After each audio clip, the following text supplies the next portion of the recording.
ভিতৰত দ্ৰুততম হাৰত বিকশিত ৰাজ্য হিচাপে প্ৰতিষ্ঠা কৰা অসমৰ মাননীয় মুখ্যমন্ত্ৰী ডক্টৰ হিমন্ত বিশ্ব শৰ্মা ডাঙৰীয়াক তেখেতৰ বক্তব্য ৰাখিবৰ কাৰণে বিনম্ৰ অনুৰোধ জনাইছোঁ।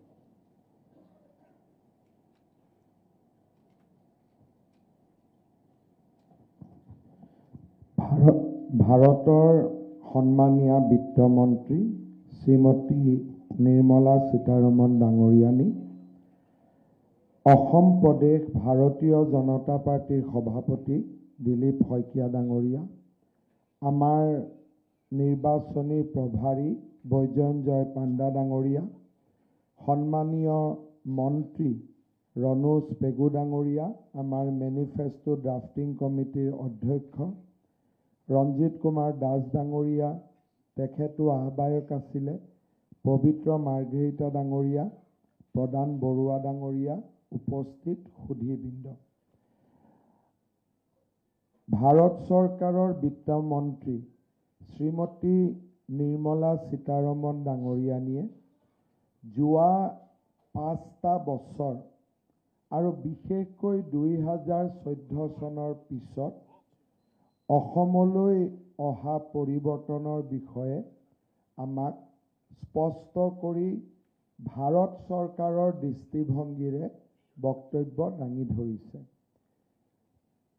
অসম এনেকুৱা এখন ৰাজ্য, যিখন ৰাজ্যত আমি স্পষ্টভাৱে ডাবল ইঞ্জিন চৰকাৰৰ প্ৰভাৱ আৰু সফলতা দুইটাই দেখা পাওঁ।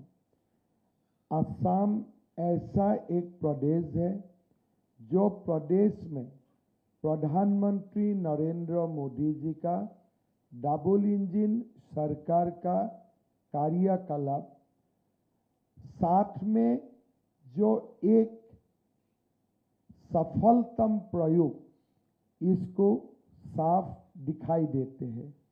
मैं खाली 3 या 4 स्टैटिस्टिक्स मैं देना चाहूँगा very quickly.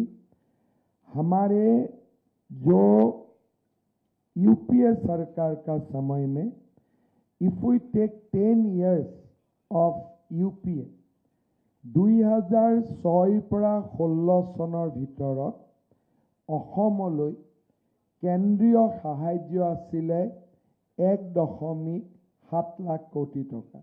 This is the 10 years of UPA government.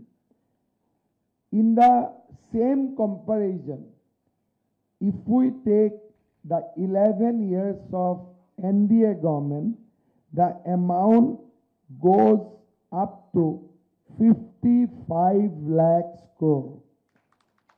You can see the vast difference, how the central government and the state government is working together under the leadership of Prime Minister Narendra Modi, and Assam has become a classical example how central and state government can work together, and a troubled state can be developed into a most advanced stage among our country. In 2015 and 16, the last year of Congress government, অসমৰ GDP আছিল 2.17 লাখ টকা আৰু 2026-27 চনৰ অনুমান অনুসৰি অসমৰ GDP হ'বগৈ 8.80 লাখ কোটি টকা। অৰ্থাৎ 2027-28 চনত আমি 10 লাখ কোটি টকাৰ অৰ্থনীতিলৈ পৰিৱৰ্তন হ'ম। চেন্ট্ৰেল টেক্স 2013-14 চনত আমালৈকে বছৰি হস্তান্তৰ হৈছিল 11,575 কোটি টকা। The devolution of central tax to Assam was 11,575 crore in 2013 and 14. এইবাৰ কেন্দ্ৰীয় বিত্তমন্ত্ৰী নিৰ্মলা সীতাৰমণ ডাঙৰীয়ানীয়ে সাংসদত যি বাজেট দাখিল কৰিছে, the tax devolution to Assam will be 49,725 crore. 11,000 পৰা 50,000 কোটি টকা অকল কেন্দ্ৰীয় চৰকাৰৰ সহায় আমাৰ ৰাজ্যলৈ আহিব। 2011-12 চনত অসমৰ জনমূৰি আয় আছিল 41,142 টকা আৰু আজি অসমৰ জনমূৰি আয় 1,85,000 কোটি টকা। অসমত দৰিদ্ৰতাৰ হাৰ আছিলে 36% in the last year of Congress government আৰু এই বছৰ অসমত দৰিদ্ৰতাৰ হাৰ হৈছে 14%. From 34%, we brought down the poverty rate only to 14%.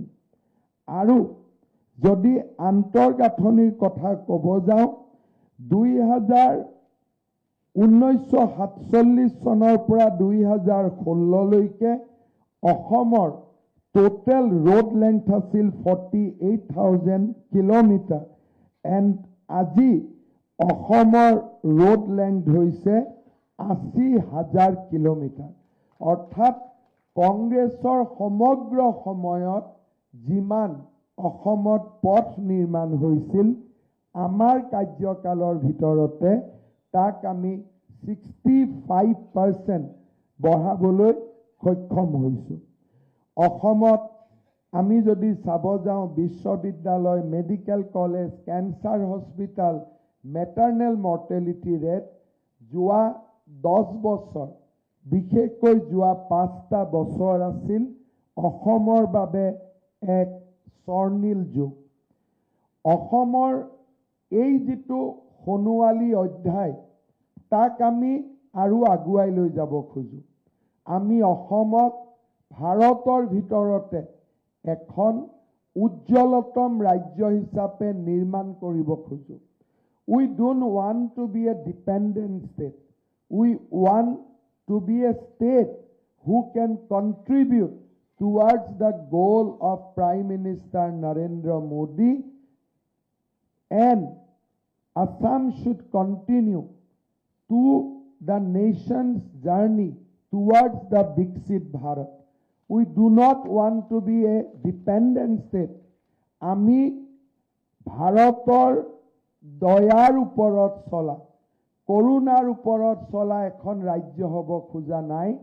আমি ভাৰতৰ প্ৰগতিত বৰঙণি আগবঢ়াব পৰা এখন শক্তিশালী ৰাজ্য হিচাপে নিজক নিৰ্মাণ কৰিব বিচাৰোঁ। আৰু সেয়েহে ভাৰতীয় জনতা পাৰ্টীয়ে এই নিৰ্বাচনত আমি 31টা সংকল্প আপোনালোকৰ ওচৰলৈ লৈ আহিছোঁ। তাৰ ভিতৰত গুৰুত্বপূৰ্ণ সংকল্প কেইটা মই আপোনালোকৰ ওচৰত পঢ়ি দিব খুজিছোঁ। অসমৰ পৰিচয় আমাৰ বাবে আটাইতকৈ গুৰুত্বপূৰ্ণ। আমি অসমৰ ৰাইজক প্ৰতিশ্ৰুতি দিছোঁ, অবৈধ অনুপ্ৰৱেশকাৰী চিনাক্তকৰণ আৰু বহিষ্কৰণ আইন, Immigrants Expulsion from Assam Act 1950, যিয়ে 24 ঘণ্টাৰ ভিতৰত এজন বিদেশী নাগৰিকক বহিষ্কাৰৰ বাবে জিলা আয়ুক্তক ক্ষমতা প্ৰদান কৰে, তাক আমি প্ৰতিদিনে ব্যৱহাৰ কৰিম, যাতে অসমৰ পৰা আমি বাংলাদেশীক উভতাই পঠাব পাৰোঁ।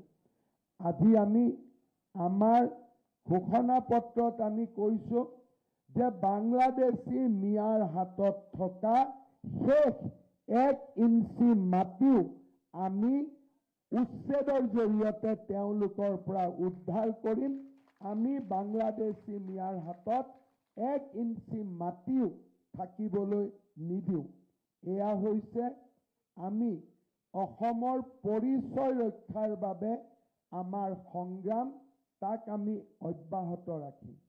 অসমত আমি আমাৰ চৰকাৰ অহাৰ লগে লগে ৬ষ্ঠ অনুসূচী আৰু জনজাতীয় লোকসকলক বাদ দি আমি অসমত ইউনিফৰ্ম চিভিল কোড আমি প্ৰৱৰ্তন কৰিম আৰু ই আমাৰ চৰকাৰৰ এক লক্ষ্য হ'ব।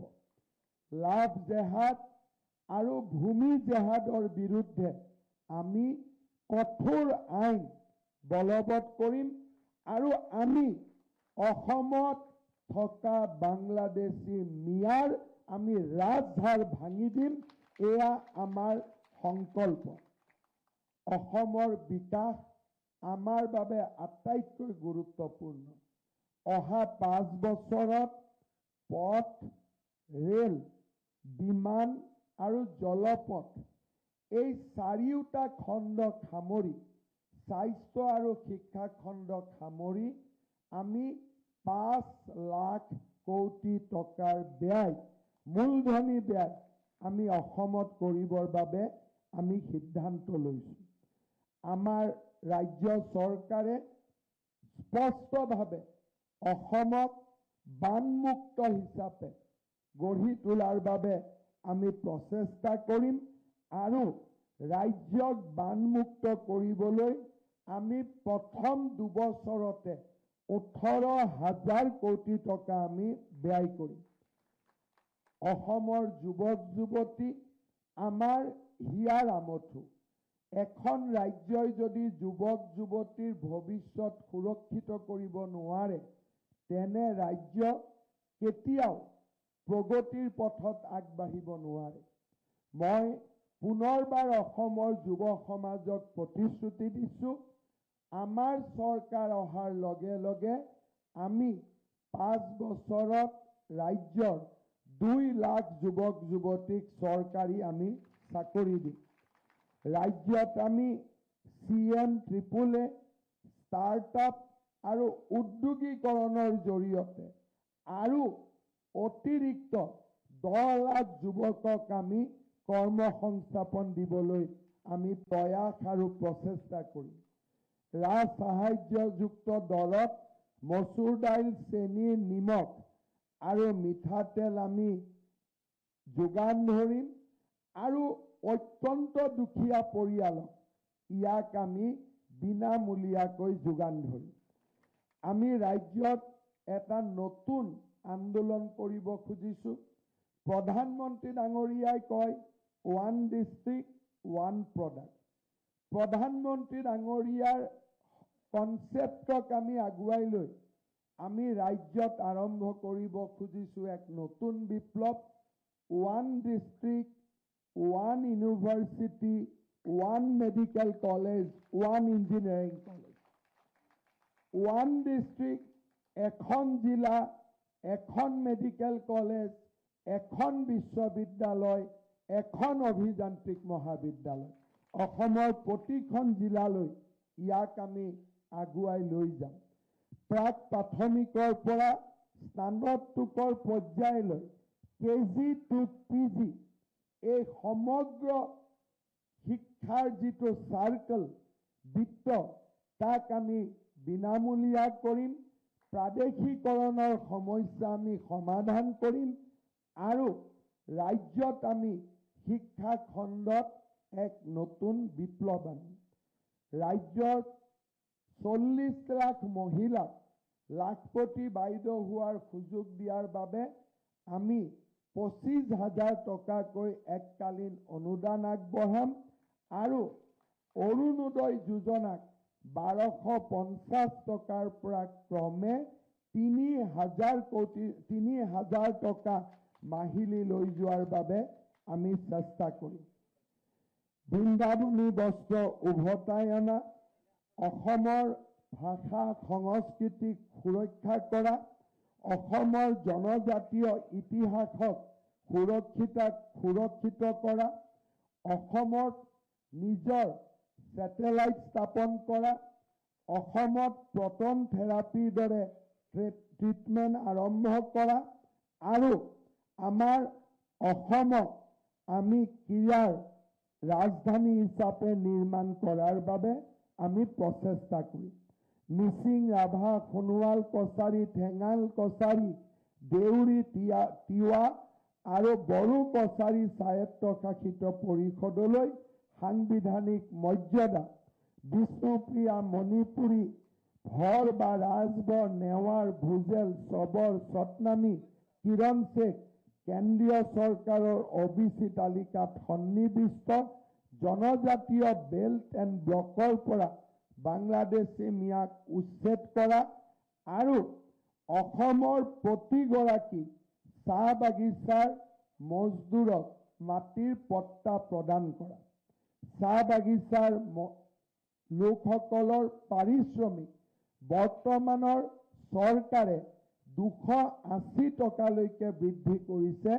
আমাৰ প্ৰচেষ্টা হ'ব ইয়াক 5 বছৰৰ ভিতৰত 500 টকালৈকে লৈ যোৱা আমাৰ সংকল্প হ'ব। আমি অসমত নতুনকৈ 15 লাখ প্ৰধানমন্ত্ৰী আৱাস যোজনাৰ আমি গৃহ প্ৰদান কৰিম। কিন্তু আটাইতকৈ ডাঙৰ কথা, চাহ বাগিচাৰ শ্ৰমিকক মাটিৰ পট্টাৰ লগে লগে আমি তেওঁলোকক প্ৰধানমন্ত্ৰী আৱাস যোজনাৰ একোটাকৈ ঘৰ দিয়াৰ বাবেও আমি প্ৰচেষ্টা কৰিম। আমি অসমৰ কৰ্মচাৰী সমাজক প্ৰতিশ্ৰুতি দিছোঁ যে আমি আমাৰ দৰমহা আয়োগৰ প্ৰতিবেদন কেন্দ্ৰীয় চৰকাৰৰ লগত একেদিনৰ পৰাই আৰু একেটা মানদণ্ডৰে আমি ৰূপায়ণ কৰিম। ৰাজ্যত আমি স্বাস্থ্য আন্তঃগাঁথনি, শিক্ষা আন্তঃগাঁথনি, ক্ৰীড়া আন্তঃগাঁথনি আমি নিৰ্মাণ কৰিম। শ্ৰদ্ধাৰ সুধীবৃন্দ, মই বিশ্বাস কৰোঁ প্ৰধানমন্ত্ৰী নৰেন্দ্ৰ মোদী ডাঙৰীয়াৰ আশীৰ্বাদত অহা 5 বছৰ অসমৰ ৰাইজে যদি ভাৰতীয় জনতা পাৰ্টিক চৰকাৰ গঠন কৰিবলৈ সুযোগ দিয়ে, আমি অসমক ভাৰতৰ সৰ্বশ্ৰেষ্ঠ আৰু শক্তিশালী ৰাজ্যসমূহৰ মাজত এখন হিচাপে আমি প্ৰতিষ্ঠিত কৰিব পাৰিম। অসমৰ সোণোৱালী ইতিহাস আৰম্ভ হৈছে। আমি আমাৰ ভৱিষ্যত প্ৰজন্মৰ বাবে, আমি অসমৰ কৃষকৰ বাবে, আমি অসমৰ শ্ৰমিকৰ বাবে, আমি অসমৰ জনতাৰ বাবে অহা 5টা বছৰ আমি নিৰন্তৰ কাম কৰিম। কৃষকক MSP আৰু আধুনিক কৃষিৰ আন্তঃগাঁথনি আৰু উদ্যোগীকৰণক কৃষি আৰু উদ্যোগীকৰণ দুইটাকে সমান্তৰালভাৱে আমি আগুৱাই লৈ গৈ অসমক আমি এক নতুন সপোন দিম, যাতে অসমীয়াই ভাৰত আৰু ভাৰতীয়ই আকাশ চোৱাৰ সপোন দেখিব পাৰে আৰু আমি সঁচাকৈয়ে আকাশখনক চুবৰ বাবে আমি ধাৱমান হ'ম। बहुत बहुत धन्यवाद। मैं निश्चितभावे हमें एक बात बोलना ही पड़ेगा। आज हमारे मैनिफेस्टो उद्घाटन के लिए भारत सरकार की वित्त मंत्री निर्मला सीतारमण जी का जो उपस्थिति है, ये उपस्थिति एक सिग्नल देते हैं, सिंबलाइज करते हैं कि असम का डेवलपमेंट खाली असम सरकार अकेला नहीं करेगा। भारत सरकार और असम सरकार मिलके प्रधानमंत्री जी का सपना और असम वासियों का जो आशा आकांक्षा, इनको वास्तवायित करने के लिए हमारा पार्टी और हमारे दोनों सरकार, भारत सरकार और असम सरकार एकजुट होकर काम करेगा। बहुत बहुत धन्यवाद। जय हिंद, वंदे मातरम। অসম বিধানসভাৰ নিৰ্বাচন 2026ৰ সংকল্প পত্ৰ আনুষ্ঠানিকভাৱে মুকলি কৰাৰ কাৰণে ভাৰতবৰ্ষৰ বিত্তমন্ত্ৰী শ্ৰীমতী নিৰ্মলা সীতাৰমণ ডাঙৰীয়ানীক মই এই মেনিফেষ্টো প্ৰস্তুতি সমিতিৰ তৰফৰ পৰা ধন্যবাদ জ্ঞাপন কৰিছোঁ। লগতে অসমৰ মাননীয় মুখ্যমন্ত্ৰী ডক্টৰ হিমন্ত বিশ্ব শৰ্মা, কেন্দ্ৰীয় মন্ত্ৰী শ্ৰী সৰ্বানন্দ সোণোৱাল, অসমৰ নিৰ্বাচনৰ প্ৰভাৰী বৈজয়ন্ত জে পাণ্ডা ডাঙৰীয়া, কেন্দ্ৰীয় মন্ত্ৰী পবিত্ৰ মাৰ্ঘেৰিটা ডাঙৰীয়া, ৰাজ্যিক বিজেপিৰ সভাপতি দিলীপ শইকীয়া ডাঙৰীয়া, নিৰ্বাচনী প্ৰবন্ধন সমিতিৰ আহ্বায়ক প্ৰধান বৰুৱা ডাঙৰীয়াক মোৰ ফালৰ পৰা ধন্যবাদ জ্ঞাপন কৰিছোঁ। সকলোকে এটা কথা ক'ব বিচাৰোঁ যে এই নিৰ্বাচনী সংকল্প পত্ৰ অসমীয়া, বেংগলী, ইংৰাজী, বড়ো আৰু হিন্দী ভাষাত প্ৰস্তুত কৰা হৈছে। তাৰ ডিজিটেল কপি আপোনালোকৰ হাতত শীঘ্ৰেই উপলব্ধ হ'ব। আপোনালোক সকলোকে আমাৰ তৰফৰ পৰা আমি ইয়াত সহযোগিতা আগবঢ়োৱাৰ কাৰণে মোৰ ফালৰ পৰা মই ধন্যবাদ জ্ঞাপন কৰি নিৰ্বাচনী ইস্তাহাৰ প্ৰস্তুতি সমিতিৰ সকলো সদস্যাক ধন্যবাদ জ্ঞাপন কৰি এই কাৰ্যসূচী ইয়াতে সমাপ্ত কৰিছোঁ। অলেখ ধন্যবাদ সকলোলৈকে।